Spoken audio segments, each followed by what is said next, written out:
Hello friends, avakaya, white rice and my blood sugar. మీలో ఎంతమంది ట్రెడిషనల్గా పర్టికులర్గా తెలుగు రీజన్లో మీల్ని ఆవకాయతో స్టార్ట్ చేస్తారు? Soluble fibre, antioxidants, anti inflammatory and మరెన్నో బ్లడ్ షుగర్ లోయరింగ్ ప్రాపర్టీస్ కలిగిన ఆవకాయ మన బెంచ్ మార్క్ పోర్షన్ అయిన 200 grams ఆఫ్ వైట్ రైస్లో తిని నా బ్లడ్ షుగర్ మీద ఎలాంటి ఎఫెక్ట్స్ చూపిస్తుందో మన కంటిన్యూస్ గ్లూకోజ్ మానిటర్ యూస్ చేసి ఈరోజు తెలుసుకుందాం.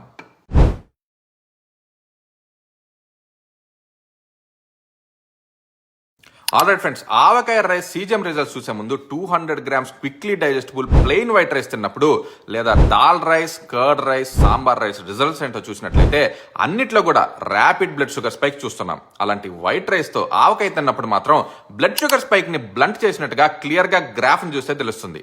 ఇది అమేజింగ్ అండ్ దీవాలి గిఫ్ట్ లాంటి రిజల్ట్ అని చెప్పుకోవాల్సిందే. జనరల్ గా యాపిల్ సైడర్ వెనిగర్ కి ఇలా బ్లడ్ షుగర్ ని బ్లంట్ చేసే క్యాపబిలిటీస్ ఉండటం ఆల్రెడీ చూసాం. యాపిల్ సైడర్ వెనిగర్ యాపిల్స్ తో అండ్ ఆవకాయ పచ్చి మామిడితో రెండు కూడా ఫర్మెంటేషన్ ప్రాసెస్ సిమిలర్ గానే ఉంటుంది.